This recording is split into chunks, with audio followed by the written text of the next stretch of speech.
আর আমাদের দেশে অনেকজন আছে মুসলমান সারাদিন খেয়েছে হারামখোর, রোজা রাখেনি, কিন্তু ইফতারি পার্টি হচ্ছে হযরত টুপি লাগিয়ে উজু করে গিয়ে বসেছে। তার মতো আল্লামাতুদ দাহারার পৃথিবীতে নেই। লোকে দেখে বলছে শালা ওই সব থেকে বড় রোজদার, ও সারাদিন বিড়ি টেনেছে আর খেয়েছে, দিয়ে ইফতারিতে বসেছে। এদিকে আল্লাহ আলাদা কেলানি দিবে কবরে, মার খাবে মালকোটা, ধোঁকা, প্রতারণা।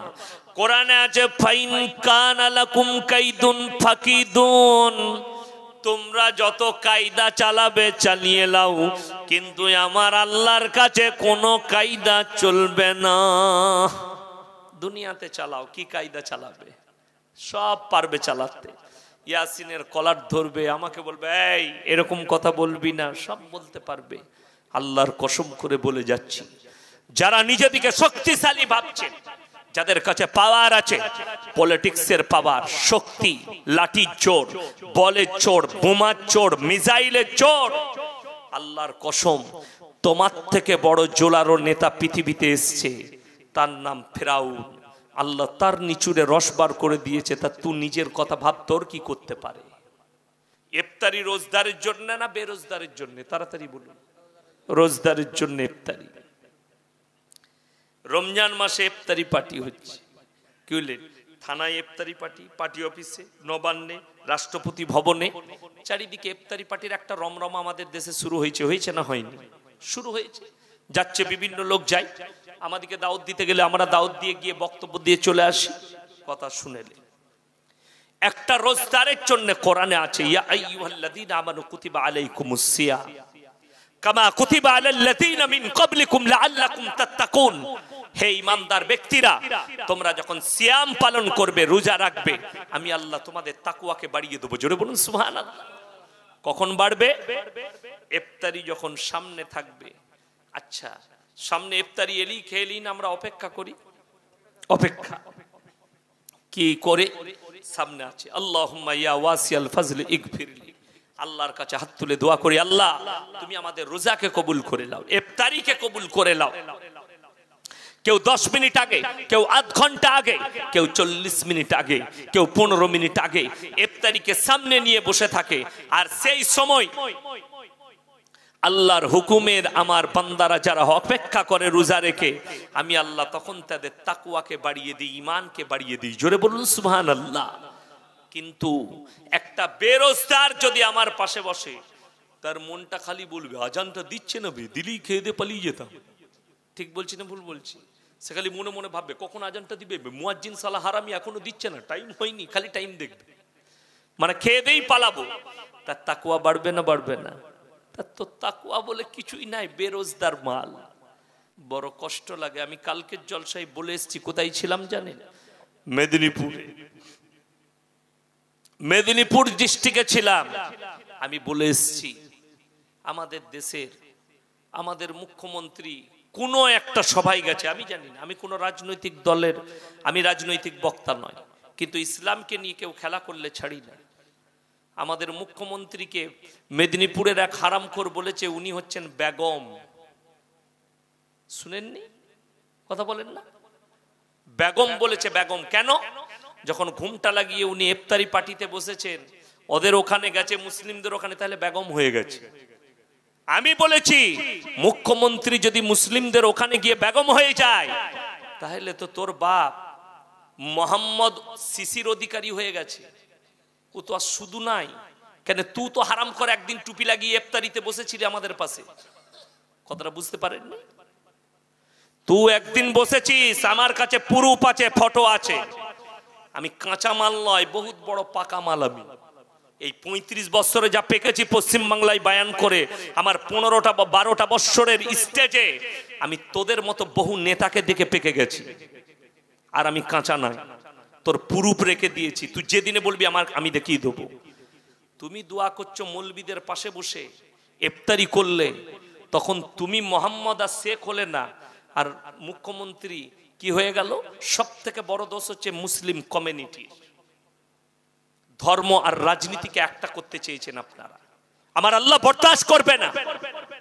কোরআন আছে ওয়াইদা লাকুল্লাযিনা আমানু, قالوا آمنا وإذا خلوا إلى شياطينهم قالوا إنا معكم إنما نحن مستهزئون হে আমার নবী শোনো বেঈমান কাফের যারা মুনাফিক তোমার সামনে বসে তখন বলে আমরা আল্লাহকে ভালোবাসি আমরা দ্বীনকে ভালোবাসি আমাদেরকে ইফতারি ভালো লাগে নামাজ ভালো লাগে কিন্তু তারা যখন পেছনে চলে যায় তখন তারা বলে আমরা তো শুধু আল্লাহর সঙ্গে মজাক করতে গিয়েছিলাম যে যে রকমই পাওয়ারফুল হোক আমি যখন তার কাছে মৃত্যুর ঘন্টা বাজিয়ে দেব পৃথিবীর যতগুলো ডাক্তার বৈজ্ঞানিক আছে সব এক কাছে করুন আল্লাহর কসম কলকাতার বুকে যত হাজার ডাক্তার আছে একটা হলে নাইলে ইডেন গার্ডেন ময়দানে নাইলে মোহনবাগানে দাঁড় করান তাদেরকে খালি একটা প্রশ্ন করুন স্যার সকাল থেকে রাত পর্যন্ত আপনারা এত রোগী পাচ্ছেন কারুর পিঠ কারুর পেট কারুর পা কারুর হাত কারুর ব্রেন কারুর নাক কারুর মুখ ফাটছেন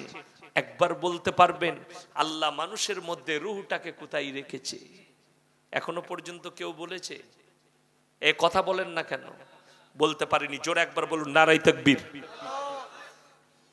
আল্লাহ শক্তি শুনেলেন আমার নবী বিশ্ব নবী জানাবে মুহাম্মদুর রাসূলুল্লাহ সকলে বলুন সাল্লাল্লাহু আলাইহি ওয়াসাল্লাম আল্লাহকে প্রশ্ন ছুড়লেন নবীজি ইয়াসালুনাকা আনির রূহ ওগো আল্লাহর রূহটা কি আমার আল্লাহ উত্তর দিলেন কুলির রূহ মিন আমরি হে আমার বিশ্ব নবী রূহটা হচ্ছে আমার আল্লাহর হুকুম আমি যখন বলবো চলে যা চলে যাবে আমি বলবো ফিরে আই ফিরে আসবে অপর জায়গায় আমার আল্লাহ রাব্বুল আলামিন বললেন ওয়ান নাসিয়াতি গরকাম ওয়ান নাশিতাতি নাশতা গরক মানে হচ্ছে ডুব মারা ডুবা আমার ফেরেশতা দিকে মালাকুল মউত কে হুকুম দেব ডুব মারো তার শরীরে ধরো রূহটাকে টেনে নিয়ে এসে ওয়ালাউলা ইজা বালাগাতিল হুলকুম এই হালাকে নিয়ে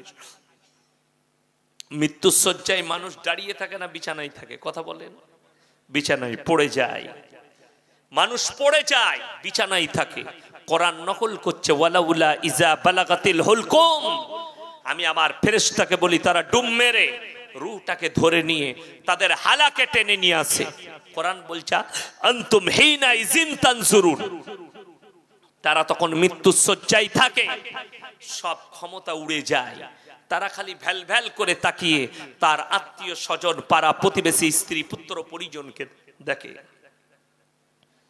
তারা চেষ্টা করে কি বলা তোমরা খারাপ কাজ করো না ভালো হয়ে যাও আল্লাহ বড় বিপদ রেখে দিয়েছে কঠিন বিপদ আছে মরণের পরে আমার যা কষ্ট হচ্ছে আমি বুঝি ওই সময় দেখবেন মৃত্যুর সময় কিছু মানুষের মুখ দিয়ে রক্ত বেরিয়ে যায় বের হয় না কোন মানুষের পায়খানা বেরিয়ে যায় কোন মানুষের প্রস্রাব বেরিয়ে যায় ওই রূহটাকে টেনে হালাকে আনলে সেই কষ্টর সময় মানুষের পায়খানা প্রস্রাব বেরিয়ে যায় আনতুম হিনা ইজিন তানজুরুন তুমি খালি ভ্যাল ভ্যাল করে তাকিয়ে দেখবে চারিদিকে তোমার আত্মীয় স্বজনকে তোমার করার কিছু থাকবে না বলার ক্ষমতা কেড়ে নেওয়া হবে ওই জায়গায় ফেলোয়ার ওই জন্য আল্লাহ কোরআনে আরো এক জায়গায় বলেছেন মানুষ সম্পর্কে যারা নিজেকে শক্তিশালী ভাবেন তারা শুনে নেন আল্লাহ কোরআনে বললেন যে হে আমার নবী বলো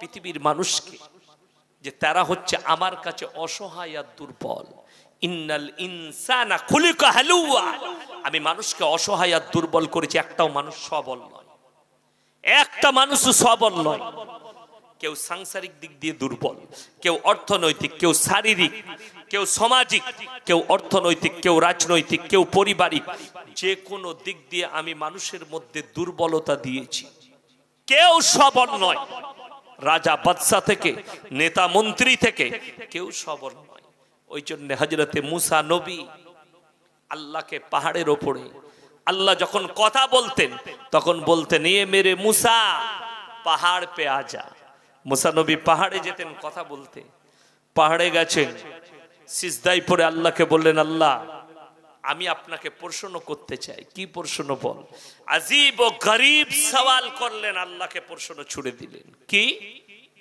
আল্লাহ তুমি যদি আমার বান্দা হতে আর আমি যদি তোমার রব হতাম তুমি আমার কাছে কি দোয়া চাইতে তুমি আমার কাছে কি দোয়া চাইতে? পৃথিবীতে সব থেকে দামি নিয়ামত আল্লাহ যেটা দিয়েছে, আল্লাহ উত্তর দিলেন, হে আমার মুসা, তুমি যদি আমার রব হতে আর আমি যদি তোমার বান্দা হতাম, তোমার কাছে একটা দোয়া চাইতাম, তন্দুরুস্তির দোয়া, সুস্থতার দোয়া, যেন আমি মৃত্যুকাল পর্যন্ত সুস্থ আর তন্দুরুস্ত থাকি। মানুষ দেখবেন খাবার খায়, গ্যাস হয়ে গেলে আর কিছু খেতে মন যায়? কথা বলেন, খেতে মন যাবে না, খাওয়া শেষ। পাতলা পায়খানা হলে খাওয়া শেষ। শরীর জ্বর চলে এলে বিছান থেকে উঠতে পারছেন না, আর কোনো কাজে মন লাগবে না। তাইলে অসুস্থতা কত খারাপ, সুস্থতা কত বড় জিনিস। স্মার্ট থাকবে, সুস্থ থাকবে, সব উড়িয়ে দিবে, মনে হবে দুনিয়া উড়িয়ে দেবো। সেই মানুষটাই যদি অসুস্থ হয়ে যায়, তখন আর কোনো কাজ করার ক্ষমতা থাকে না। আল্লাহ বললেন, আমি তোর কাছে একটাই দোয়া চাইতাম, সেটা হচ্ছে সুস্থতা। হে আমার মুসা, আমার সব থেকে বড় নিয়ামত হচ্ছে সুস্থতা। কোনো মানুষের যদি ক্যান্সার হয়, তাকে যদি বলা হয় শুয়োরের গু মাগলে ক্যান্সার ভালো হবে, তা তাই মাগবে। ঠিক বলছি না ভুল বলছি? এত অসহায় থাকে মানুষ। তাকে যদি বলা হয় সুন্দরবন জঙ্গলে চলে যাও, একটা গাছের পাতা আছে, তুমি চিবিয়ে খেলে তুমি ভালো হয়ে যাবে, সে সেটাই খাবে। ছুটবে কি করে পাওয়া যায় সেই পাতাটা। অমুক জায়গায় অমুক মলবির কাছে চলে যাও, সে ওষুধ দিলে ভালো হয়ে যাবে, সে সেইখানেই ছুটে যাবে। মানুষ এত অসহায় হয়ে যায়। ওই জন্য আল্লাহ বললেন, ইন্নাল ইনসানা খুলিকা হালুয়া, আমি মানুষকে অসহায় আর দুর্বল সৃষ্টি করেছি, একটাও মানুষ আমার কাছে সবল নয়। আজকে বলে দিই, পাপ কিভাবে বেড়েছে। আমাদের দেশে বলা হলো মুসলিমরা বউকে তালাক দেয়, পানি দেন তো, মুসলিমরা বিবিকে তালাক দেয়। এই তালাকের ব্যাপারে আমাদের দেশের প্রধানমন্ত্রীজি তিনি আইন পাশ करालें कि मुसलमान औरत के ऊपर बड़ा जुल्म होता है, क्यों? ये लोग तलाक दे देते हैं, बड़ी दुख की बात है, बहुत कष्ट लगे। बिस्मिल्लाह, अल्हम्दुलिल्लाह। मोदी जी আমাদের প্রধানমন্ত্রী, আমি রেসপেক্ট করি, সম্মান করি, ভালোবাসা দিই, সম্মান করে বলছি যে আপনি আগে নিজের বউকে অধিকারটা তো দেন। কথাটা বুঝতে পারেননি আমার? মোদিজি আমাদের প্রধানমন্ত্রী নিজের বউকে অধিকার দেয়নি, তিনি বলছেন মুসলিমদের বউকে অধিকার দিতে হবে, মুসলমানরা অধিকার দেয় না। আসামের মুখ্যমন্ত্রী হিমন্ত বিশ্ব শর্মাজি তিনি বললেন মুসলিমরা 4টা করে বউ রাখে, এটার উপরে আইন পাশ করতে হবে। আপনার কটা আছে? একটাই। একটাই। আপনি কটা? একটা। আল্লাহ, আমারও একটা। 4টা কার আছে? হাত তুলেন তো। কারণ নেই, গোটা 24 পরগনায় পাবেন না। ঠিক বলছি না ভুল বলছি? কিন্তু তিনি না স্টাডি করে বলেছেন। ওই জন্য বললাম অশিক্ষিতরা দেশ চালাবে আর শিক্ষিতরা বসে থাকবে। যেহেতু উনি ইসলাম সম্পর্কে জ্ঞানী অর্জন করেনি, কথাটা বলে দিলে ভেসে চলে গেল, কোথায় গিয়ে লাগবে জানে না। আপনার স্টাডি করে জেনে তারপরে বলা উচিত ছিল। আমার মুসলমান ভাই বলে দিই, তালাক আছে বলে আপনি বেঁচে আছেন, জোরে বলুন সুবহানাল্লাহ। কেন? তালাক হচ্ছে ইসলামের একটা বহুত বড় বন্ধন আল্লাহ রেখেছেন, জোরে বলুন সুবহানাল্লাহ। কি বন্ধন বুঝিয়ে দিই। ইউরোপের দেশগুলোই, আমাদের দেশের মিডিয়ারা প্রচার করেছে, ইউরোপের দেশগুলোই বছরে প্রতি বছর নাইট ক্লাবগুলোই 50,000 খালি বউ পাল্টা পাল্টি হয়। জোরে বলুন নাউজুবিল্লাহ। আমি বিদেশে পড়ে নিয়ে যাব, আমাদের দেশের বলিউড আর টলিউডে যদি চোখ রাখেন তাহলেই বুঝতে পারবেন। বলিউড বুঝেছেন না বুঝেননি? ফিল্ম সিটি, ভারতের মুম্বাই ফিল্ম সিটি, কলকাতার টালিগঞ্জ টলিউড ফিল্ম সিটি, কে কার বউ রোজ পাল্টি যায়। ঠিক বলছি না ভুল বলছি? আজকে ওর বউ বললে পরশু ওর নেই, তো ওর সঙ্গে রিলেশনশিপ কেটে গেছে, ওর সঙ্গে ধরা পড়েছে। কার সঙ্গে? আজকে এর সঙ্গে শুচ্ছে, কালকে ওর সঙ্গে, কোনো অসুবিধা নাই। এটাই হচ্ছে America, London, Britain, Japan, German, বেঈমান, কাফের, ইহুদি, নাসারা, খ্রিস্টান, এদের আখলাক আর চরিত্র। ভারতের কিন্তু এটা সংবিধান নয়। আজকে এসে পৌঁছে গেছে আপনার দোরগোড়ায়। অনেক মুসলমান যুবক লোকের বউকে নিয়ে পালিয়ে এসে ঘর করছে। ঠিক বলছি না ভুল বলছি? এরা মৌলবীর কাছে খবর নেই না এই মেয়েটাকে আমি নিয়ে পালিয়ে এসেছি লোকের বউ, এটা জায়েজ কি না জায়েজ, হারাম কি হালাল, এই স্টাডিটাও আমাদের কাছ থেকে করতে চাই না। কেন? এরা জানে এই মৌলবীর কাছে গেলে আমাকে হারাম বলে দিবে, আমি আর মেয়েটাকে নিতে পাবো না। ওই জন্য তারা কাট মৌলবীর কাছে যায়, যারা মৌলবী নয়, ওই কোর্টের দরজায় ঘুরে বেড়াচ্ছে, তারা বিয়ে পড়িয়ে দেয়। এমন এমন ওইগুলোকে আমি নাম রেখেছি গাইমুখো হেলে। গাইমুখো হেলে জানেন? গোয়ালের ভেতরে গাই থাকে, ভোরের বেলা একটা ঘোষ দোয়াতে গেছে, সে গাই মনে করে এড়ে গরুটাকে দোয়াতে গেছে, মেরেছে লাত, তখন দেখছে এটা এড়ে গরুবে, মুখটা কিন্তু গায়ের মতো, তার নাম হচ্ছে গাইমুখো হেলে, আমি নাম রেখেছি। তো এরকম মৌলবি গোছের অনেক মাল বেরিয়ে গেছে, ও কোর্টের বাইরে, কলকাতা হাইকোর্টে, সুপ্রিম কোর্টের বাইরে খুঁজে পাবে। দাঁড়িয়ে রেখেছে, টুপি পড়েছে, পাঞ্জাবি, সে কেউ যদি নিজের মাকে নিয়ে যায় তা সালা হারাম করো, আর বিয়েটা পড়িয়ে দেবে টাকার জন্য। এদের যে কি অবস্থা হবে কবরে আল্লাহ ছাড়া কেউ জানে না। প্রথমে স্টাডি করতে হবে মেয়েটা কে। সেদিন একজন বললে, হুজুর আমি বিয়ে করতে চাই। আবারও নিয়ে সাক্ষী আনবে, সব আনবে, এটাকে অমুক পুরুপ দেখি, পুরুপ দেখে তাদের সকলের পুরুপ নিয়ে খোঁজ নিয়ে তারপরে আমি নিকাহ পড়িয়েছি। এমনি নয়, পুরুপ নিয়ে এসো, বাবা মাকে, মেয়ের বাবা মাকে, পুরুপ দেখি, তোমার পুরুপ দেখি, ফোন করলাম ইমামকে, এটা কি ঠিক আছে? জি ঠিক আছে, হালাল তরিকা, অসুবিধা নাই, পড়িয়ে দেন, আপনার মাসাই শখ করে গেছে, পড়িয়ে দিলাম, জায়েজ আছে। কিন্তু কে এলো, কার বউকে নিয়ে এলো, পড়িয়ে দিলেন। 100 লোকের বউকে নিয়ে যদি কেউ পালিয়ে আসে, সে যদি তালাক না দেয়, পৃথিবীর 1000 মৌলবি এক কাছে হয়ে নিকাহ পড়ালো, আল্লাহর কসম নিকাহ হবে না। লিখে নিয়ে যান। তার সঙ্গে জিনা করা হবে, অবৈধ সম্পর্ক, যতগুলো বাচ্চা হবে হারাম আওলাদ হবে শরীয়ত সম্মত। ওই জন্য ইসলামে বন্ধন দিয়েছে, বিয়ে হয়ে গেলে মায়েরা শোনো, তুমি তোমার স্বামীকে ছেড়ে যেতে পাবে না। যদি বলেন হুজুর আমার উপর অত্যাচার করে, তাহলে ইমারতে শরিয়া যেতে হবে তোমাকে। পার্সোনাল ল বোর্ড যে আইন দিয়েছে, সেই আইনের উপরে তোমাকে চলতে হবে। কিরকম? তোমাকে যেতে হবে, স্বামীকে চিঠি করা হবে, তার সঙ্গে মনোমিলন হচ্ছে না, তুমি বলছো ছাড়লুব, স্বামীর ভাত খাবো না, অবশ্যই তুমি বলতে পারো, কারো কেন নাও মিল হতে পারে। তুমি গেলে স্বামীর কাছে চিঠি যাবে, 1 নম্বর চিঠি, স্বামী উত্তর দিল না। 2য় নম্বর যাবে, উত্তর দিল না। 3য় নম্বর গেল, 3 মাসে 3টে চিঠি, উত্তর এলো না। যদি উত্তর না আসে, তখন একটা ইসলামী শরীয়তে খুলা তালাক বলা হয়। পোষেছে, শুধু তালাকটা হলেই হবে না, এই তালাক হওয়ার পরে 4 মাস 10 দিন ইদ্যত পালন করতে হবে, তারপরে অন্য পুরুষ গ্রহণ করতে পাবে, তার আগে নয়। ইসলাম অত সহজ নয়। ওই জন্য আমি মায়েদিকে অনুরোধ করব, ভাইদিকে অনুরোধ করব, হারাম সম্পর্কের দিকে কেউ এগুবেন না, বিপদে পড়ে যাবেন। 2য় নম্বর, মায়েদিকে অনুরোধ করছি, কেউ নিজের পেটের সন্তানকে নষ্ট করবেন না। সেদিনে একজন মা আমাকে ফোন করেছে, হুজুর আমি আল্লাহর ভয় জানি না আল্লাহ আমাকে ক্ষমা করবে কিনা, আমি 40 দিনের বাচ্চাকে নষ্ট করেছি। আমি বললাম তোবা তোবা, আল্লাহ ইস্তেগফার করো, আল্লাহ ক্ষমা করে দেখ, আল্লাহ মাফ করো। যতগুলো পাপ আছে আল্লাহর কাছে নিকৃষ্ট, সব থেকে নিকৃষ্ট পাপ শিরকের 2য় নম্বর নিকৃষ্ট পাপ হচ্ছে পেটের সন্তানকে হত্যা করা। তারা যদি তাহাজ্জুদ গুজার হয় আর বাচ্চাকে নষ্ট করে, আল্লাহ কিয়ামতের দিনে জাহান্নামে নিক্ষেপ করবেন, রেহাই পাবে না। যারা করতে চান তাদেরকে বলবো, যুবক দিকে ইস্তেগফার করে নাও, के बाद मर्डर करो, धर्षण करो, बलात्कार करो, करप्शन करो, चोरी करो, आतंकवादी बन जाओ, তার উত্তরটা কে দিবে? সে তো আমার সাথে বসছে না, তার উত্তর আমি দিয়েছি, তার উত্তর আমি দিয়েছি। এর উত্তর আমার কাছে এত চরম উত্তর আছে যে ভারতের কোন মৌলবি, भारत पूरा हिंदुस्तान के एक भी उलामा भी जेल पर नहीं है जो 100 लड़की का बलात्कारी है। 100টা মেয়ের ধর্ষণকারী একটাও মৌলবি ভারতে আছে শুনেছে? কথা বলেন না, নাই।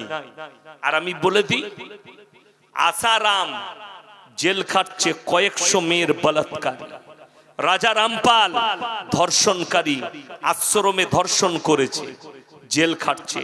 রাম রহিম যাকে বিটি বলেছে তাকে ধর্ষণ করেছে, কয়েকশো মেয়েকে ধর্ষণকারী জেল খাটছে। এই উত্তরটা আমি তাকে দিব কি করে? ইউটিউবের মাধ্যমে দেব, শোন তোরা কি করিস। এই রামদেব এই যে বলাৎকারী নয় এটা বলা যাবে না, কিন্তু আমি চ্যালেঞ্জ ছুড়লাম, ভারতের একটাও মৌলবি বার করো যে মসজিদের ভেতরে 100টা মেয়েকে ধর্ষণ করেছে। একটা হুজুর বার করো পশ্চিম বাংলার মাটিতে মসজিদের ভেতরে মেয়েকে ধর্ষণ করেছে, না, বার করতে পারবেন। আমরা ঘৃণা করি। আল্লাহ আমাদেরকে হেফাজত করেছে, যেহেতু আল্লাহ যাদের মধ্যে ইলম দিয়েছে, যাদের মধ্যে কোরআন আর হাদিসের জ্ঞান দিয়েছে, তারা জিনা থেকে বলাৎকার থেকে দূরে। আমরা ঘৃণা করি, বড় কষ্ট লাগে। জানেন একের পর এক আপনার উপরে কি আসছে, জাল বিছিয়ে ফেলছে।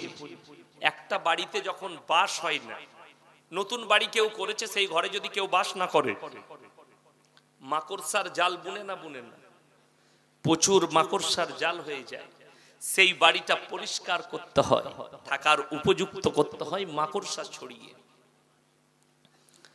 এই উলামায়ে দ্বীনদের সঙ্গে মুসলিম সমাজ, মুসলমানের কম বিচ্ছিন্ন, যার কারণে বেঈমান কাফেররা আপনাদের উপরে জাল বুনে ফেলছে।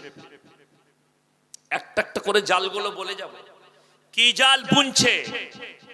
কলকাতা আপনাদের বাড়ির কাছে, আমার বাড়ি থেকে, বর্ধমান থেকে আমার বাড়ি থেকে পাক্কা 140 কিলোমিটার কলকাতা, তার থেকে কিছু বেশি হবে। কলকাতা টাউন, একটাই ধর্মতলার কথা বলছি, কিন্তু কলকাতা আপনাদের এখান থেকে কাছে কত হবে? 58-60 হবে, 65, 70 ধরছি, হাফ।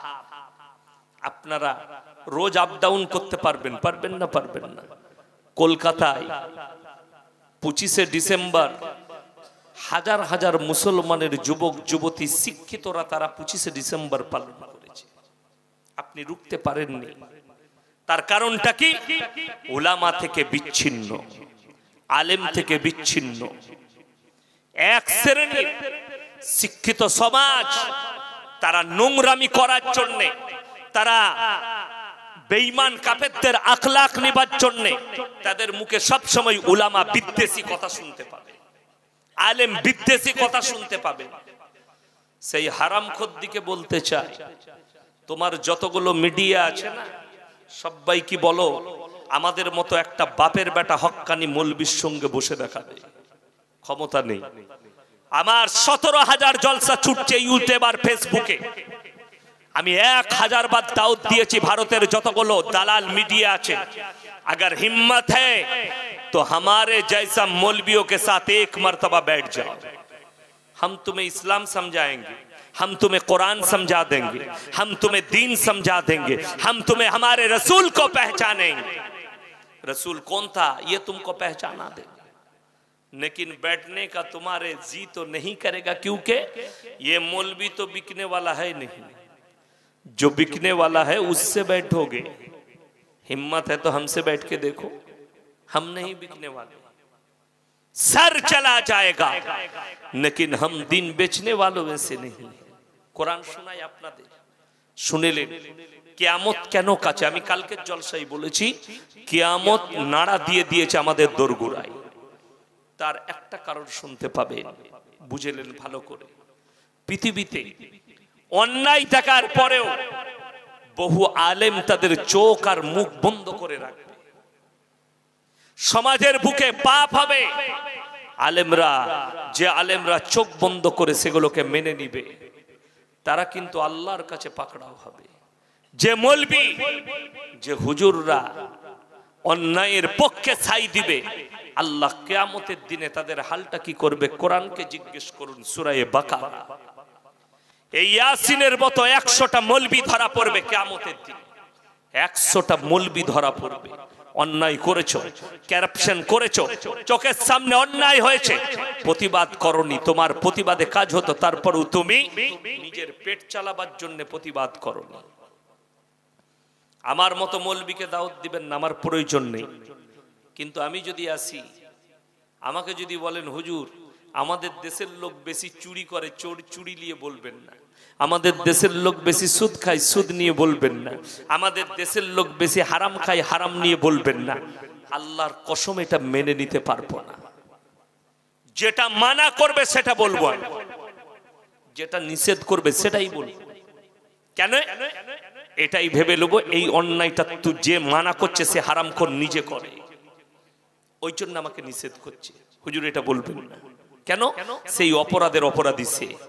কোরআন শুনে ইন্নাল্লাযীনা ইয়াকতুমুনা মা আনজালাল্লাহু মিনাল কিতাব ওয়া ইয়াশতারুনা বিহি সামানান কালীলা উলাইকা মা ইয়াকুলুনা ফি বুতুনিহিম ইল্লান নার ওয়া লা ইউকাল্লিমুহুমুল্লাহু ইয়াওমাল কিয়ামাতি ওয়া লা ইউযাক্কিহিম ওয়া লাহুম আযাবুন আলীম। আল্লাহর কঠিন হুঙ্কার এবং নসিহত উপদেশ কাদের জন্য? হে আমার নবী বলো, যে সমস্ত পৃথিবীর মৌলবীরা নিজের পেট চালাবার জন্য আমার কোরআনের আয়াতকে লুকিয়ে দেয়, হক কথাকে মানুষের কাছে দেবে দেয়, কিয়ামতের দিনে এই মৌলবী কটা, এই হুজুররা নিজেদের পেটেতে আগুন ছাড়া আর কিছু ভরে না। কিয়ামতের দিনে এদিকে কঠিন আযাবে আল্লাহ মুবতালা করবে। আমার মতো 100টা মৌলবী ধরা পড়ে যাবে। কারাপশন করেছো, অন্যায় চোখে দেখে চুপচাপ বসে আছো। আপনাকে দেখিয়ে দেবো আমাদের সমাজে অন্যায় হচ্ছে, কেউ প্রতিবাদ করে না, প্রতিবাদ করার কেউ নেই। আপনি চলুন। আমাকে যদি বলেন, কালকে প্রশ্ন দিয়েছিল যদিও আমি উত্তর দিইনি, কাগজ মুড়িয়ে পকেটে ভরেছি, জ্ঞানবাপী মসজিদ নিয়ে বলুন। আমি বললাম আমি বলতে পারবো না, পরে বলবো, স্টাডি করি তারপরে বলবো। আমি কালকে অনুভব করেছি এই সম্পর্কে। জ্ঞানব্যাপী যাঁচ চলছে, সরকার যাঁচ কমিশন বসিয়েছে, সেখানটায় শিবলিঙ্গ ছিল কিনা, এটা মন্দির ছিল কিনা, সে কোর্টের ব্যাপার, কোর্ট ফয়সালা করছে। আমি বলে দিই খালি আপনার ইমানকে কিভাবে ধ্বংস করা হচ্ছে। আপনারা জানেন মুর্শিদাবাদের মাটিতে 75 থেকে 80% মুসলিম বাস করে, ঠিক কিনা? আমি প্রচুর জলসা করি মুর্শিদাবাদ। আমার উত্তরবঙ্গের জলসা শেষ মাঘ মাসি, দক্ষিণবঙ্গে ঢুকেছি। এরপর আপনাদের 24 পরগনা, মেদিনীপুর, হাওড়া, হুগলি, বর্ধমান। আর আমি উত্তরবঙ্গে যাব না গরমেতে, রোজ আসবো, জলসা করে যাব। তো এই মুর্শিদাবাদের মাটিতে আপনারা সকলে জানেন নবাব সিরাজউদ্দৌলার বাড়ি আছে, আছে না? হাজারদুয়ারি অনেকে গেছেন ঘুরতে, গেছেন? কে কে গেছেন হাজারদুয়ারি? হাত তুলেন তো দেখি, কি কি দেখে এসেছেন আমি বলবো। মাশাআল্লাহ, হাত তুলেন না, কে কে গেছেন হাত তুলেন। মাশাআল্লাহ, গেছেন। নবাব সিরাজউদ্দৌলার বাড়ির মাথার উপরে কি আছে বলুন, একজন বলুন। একবারই শেষ মাথায় কি আছে দেখেছো? না, খালি আয়না দেখেছেন, কুমির দেখেছেন, নবাবের প্লেট দেখেছেন, যতগুলো মাল আছে সব নকল, আয়নাটা ছাড়া। কথাটা বুঝতে পেরেছেন না পারেন? যতগুলো মাল আছে আয়না ছাড়া আর ঝাড়বাতিটা ছাড়া সব নকল, একটাও আসল নাই। দ্বিতীয় নম্বর শুনে নিন, বাড়ির শেষ মাথায় আমাদের দেশে হিন্দু ভাইদের যে ঠাকুর আছে শিব ঠাকুর, তার হাতে যে ত্রিশূলটা থাকে, সেই ত্রিশূল গাঁথা আছে 4 কোণে 4টা। নবাব গেঁথেছে? কথা বলেন না কেন? নবাব গাঁথেনি, এই হারামখোররা গেঁথে দিয়েছে। 50 বছর পর, 20 বছর পর বলবে এটা শিবের বাড়ি ছিল, নবাবের নয়, নবাব দখল করেছিল। কথাটা বুঝতে পেরেছেন না পারেনি? আমার আমি বুঝাতে পারলাম? বাস্তব ঘটনা বলছি। একটা ইটের কোম্পানি, ইটের কোম্পানিটার নাম হচ্ছে অং, সেখানে ওম চিহ্ন আছে। সেই ইট নিয়ে আপনি বাড়ি করেছেন, আপনি একটা পাপুলিটি লোক, ইয়াসিন সাহেব বাড়ি করেছে, আমি বাড়ি করেছি একটা, সমস্ত ইটগুলো কিন্তু ওমের।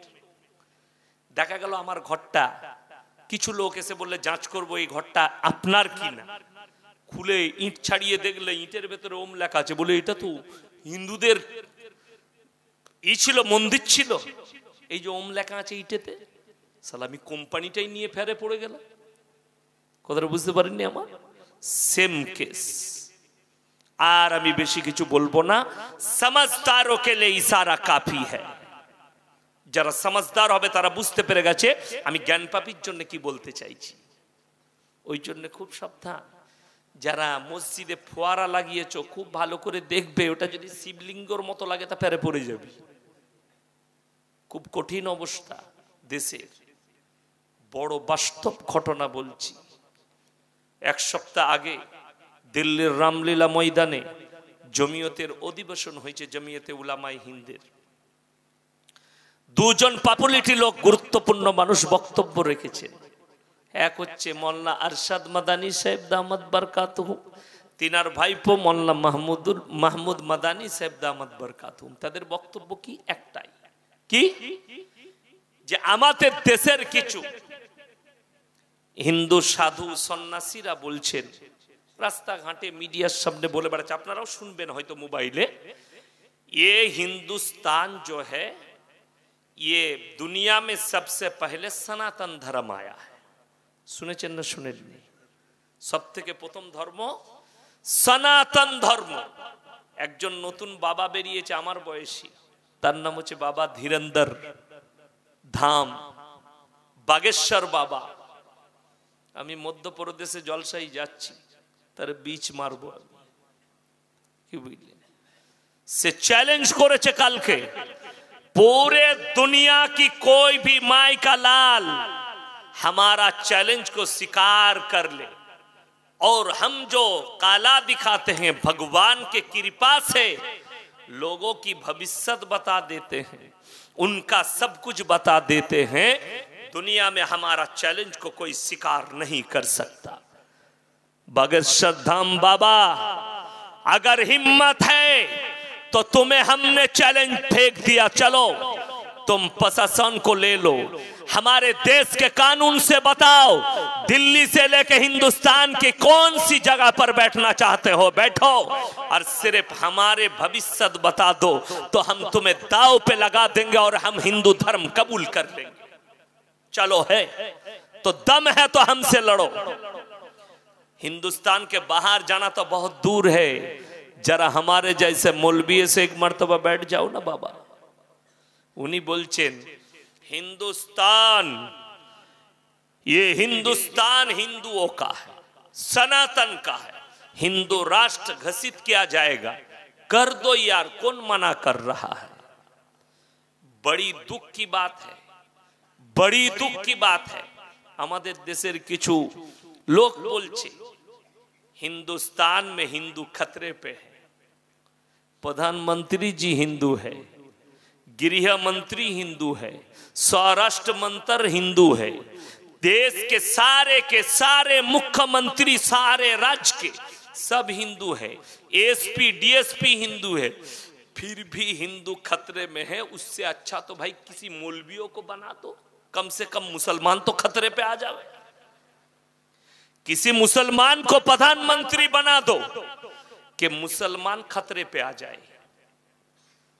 बड़ी दुख की बात है, हमारे देश में बहुत बड़ा षड्यंत्र रचा जा रहा है, पूरे हिंदुस्तान के ऊपर रचा जा रहा है। আমার ভাই, আমি আপনাদেরকে অনুরোধ করছি, হাত তুলে ওয়াদা করুন আমরা সবাই মুমিন হব, জোরে বলুন ইনশাআল্লাহ। মুমিনের দিক আছে, আল্লাহর কসম, বেঈমান কাফেরের কোনো দিক নাই। যারা মুমিন হবে, মুসলমানের আমাদের দেশে অভাব নাই, অভাব আছে গাদা মুসলমান, মুমিনের অভাব আছে। আপনি মিডিয়াতে দেখতে পাবেন রুবিকা লিয়াকত, সে নিজেকে বলছে हम मुसलमान हैं, बोलचे ना बोलेंगे हम मुसलमान हैं और हम बैठ के प्रूफ कर देंगे तू बेईमान है। इंशाल्लाह हम प्रूफ करेंगे, बैठ जा हमारे साथ, तू बेईमान है ये हम प्रूफ कर देंगे, बैठ जाओ हमारे साथ। দেখবেন রিবাপলিকে একটা ছেলে আছে, তার নাম হচ্ছে आमिर सोहेल, एक नंबर का छट्टा हुआ बदमाश है और बेईमान भी है, हम प्रूफ कर देंगे। तस्लिमा नासरीन কাদের ঘরের মেয়ে, মুসলিম না অমুসলিম? মুসলিম ঘরের, তাকে মুসলমান বললে আপনার ঈমান চলে যাবে কেন? নবীজি সাল্লাল্লাহু আলাইহি সাল্লামের জীবন আদর্শের উপরে কলম টেনেছে। জাস্টাস ইনায়েতুল্লাহ নবীজির জীবন আদর্শের উপরে, ইসলামের উপরে কলম টেনেছে মুসলমান ঘরের ছেলে। ওয়াসিম রিজভী মুসলমান ঘরের ছেলে, নবীজির জীবন আদর্শ আর কোরআনের উপরে চ্যালেঞ্জ ছুড়েছে। আমার ভাই, এই যুগেতে যতগুলো ইসলামের দুশ্মন দেখছে সব মুসলমান ঘরে জন্ম নিয়েছে, একটা অমুসলিম ঘরে না। আমাদের মুসলিম ঘরে জন্ম নিয়েছে। তার আমি প্রুফ আপনাদিকে দিয়ে যাব। বড় কষ্ট লাগে, মুসলমান এটাই জানে না আমার ইমানটা কেমন, ইমান কাকে বলে জানে না। যার কোরআনে দেখিয়ে দেবো, আমাদের পশ্চিম বাংলার বহু মুসলমান নেতা নেত্রী তারা অমুসলিমদের কালচারকে নিজের মনে করে সম্প্রীতি বলে চালিয়ে দিচ্ছে, অথচ জানে না আমার জন্য এই জিনিসটা প্রযোজ্য না প্রযোজ্য নয়। আমার ভাই, কোন মুসলিম ছেলে কোন যদি হিন্দু বাড়িতে গিয়ে বলে, তাকে যদি বলে দাদা তুমি তো মুসলিম, তোমাদের জন্য আলাদা সবজি করা হয়েছে, তোমাদের জন্য আলাদা রান্না করা হয়েছে, আপনি কি বলবেন? আপনি বলবেন দাদা আমি ডাল সবজি খাবো, ঠিক কি না? আমার অন্য কিছু খাওয়া যাবে না, কাটা মাংস চলে না। অনেক মুসলমান ছেলের নাম লিবার জন্য আমাকে যাতে ভালো বলে, ও আমার কাটা পাটা বাজ বিচার না, আমাকে যা দিবেন চলবে। এরকম মাল আছে না নেই? গাদা আছে। এই হারামখোররা জানে না, তুই যখন খেয়ে বেরিয়ে যাবি ওই হিন্দু ভাই পেছনে বলবে শালা হারামির বাচ্চা ধর্ম মানে না। ওই তোর বন্ধু হিন্দু ভাই বলবে এ হারামখোরের বাচ্চা ধর্ম মানে না। তোকে হারামখোরের বাচ্চা বলবে, মানুষের বাচ্চা বলবে না। আর তুই যদি বলিস দাদা আমার এটা চলবে না, আমি একটা ছোট্ট ঘটনা শোনাই। বোম্বেতে আমার ভাইয়ের বিরাট কারখানা আছে, এম্বুটারি কারখানা। আমি যখন যাই তাদের বাড়িতে থাকি, জলসাই গেলে থাকি। তার যে মালিক গুজরাটি, অনলি ফর ভেজিটেবল খায়। তার বাড়িতে তার কারখানায় নিয়ে গেল, তার বড় ফ্যাক্টরিতে অফিসে, কোটিপতি। অফিসটার দামই 200-250 কোটি টাকা। ঢুকলাম, আমাকে প্রণাম করলো, बोले मौलवी साहब का लेंगे, कुछ तो खाइए, नाश्ता। अब नहीं चलेगा, क्या खाए? थोड़ा चाय, अब चाय पिला दीजिए, चाय तो पीते रहते हैं, चाय पिलाइए। तार कर्मचारी के डेके बोलचे जे सुनो होटल पे जाके चाय लाना, लेकिन एक काम करना, पैसा दिले पहले एक नया कप खरीद लेना। क्यों? ये मौलवी साहब है, ये लोग बड़ा पवित्र है। जो बोलूं सुभान अल्लाह, बड़ा पवित्र है, किसी दूसरे का झूठा इनके लिए जायज नहीं है।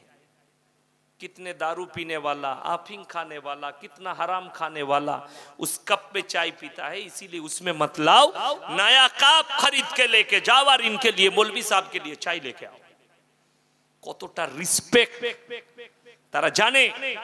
এই মোল্লারা হারাম খাই না, তো তাতে আমাকে সম্মান করলো না।